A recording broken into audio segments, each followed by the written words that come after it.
የኔ ቆንጆ ይሄድምሽ ሁሉንም ነገር መሞከሪያ ጊዜሽ ነው። ውስጥሽ የፈለገውን ነገር ከማድረግ ወደ ኋላ አትበይ። በኋላ እድሜ ሲሄድ እንዳዲስ ከምፈነዳ ካሁኑ ሁሉንም ማየት አለብኝ። ተዘጋጅሽ ቶሎ እንውጣ። ትንሿ ኬክ ይዘሽ ትመስጫለሽ እንዴ? ቶሎ በልተሽ አትነሽም? ወንድሜ አሁን እኮ ጊዜው ተቀይሯል። እንደናንተ ጊዜ ዋጨሳ አይደለም። ምን ማለት ነው?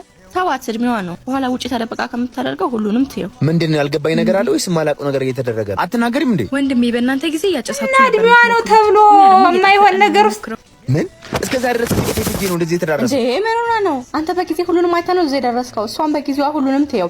ምን አልሽ አንቺ? አማቺ እኮ ትክክል ናት ወንድሜ። ምንም ያስገርም ነገር ቢያንስ እሱ ወንድ ነው። እቺ ደግሞ ምን ነው? አዲስ ነገር መሞከር ደግሞ ኖርማል ነው። ኖርማል ነው? አዎ ኖርማል ነው። አንተ በጊዜ ያሳለፍከው ነገር አሁን ለምን ከበደ? ለጊዜው የሚነግረኝ ባጣ ነው። ብዙ ነገሮች ገብቼ ወጣሁ። በዛው ልክ እና ይሄ ኖርማል ነው? እሺ ውስጥ ያለውን የመሞከር ፍላጎት እንዴት ላስቁመው? ቆይ አንድ ጥያቄ ልጠይቅሽ። ሙከራ ማለት ከገቡ በኋላ እንደ ባንዴ መውጣት አለ መሰለሽ። እንዲኖርሽ ከፈለግሽ ዛሬ እናስተካክል ይችላል። ገና ጊዜ ነው ብዙ ነገር ማየት አለብኝ ብለሽ የማይሆን ቦታ ውስጥ እየሄድሽ እያልሽ የማይሆን ሰው ጋር እየተገናኘሽ ህይወትሽን ከምታበላሽ ረጋ ሰከን ብለሽ ህይወትሽን ብትቀጥሽ ይሻልሻል። ሰው እንደዚህ አይ ጊዜሽ ነው የሚባል ነገር የለም። ጊዜ ካለፈ አለፈ ነው።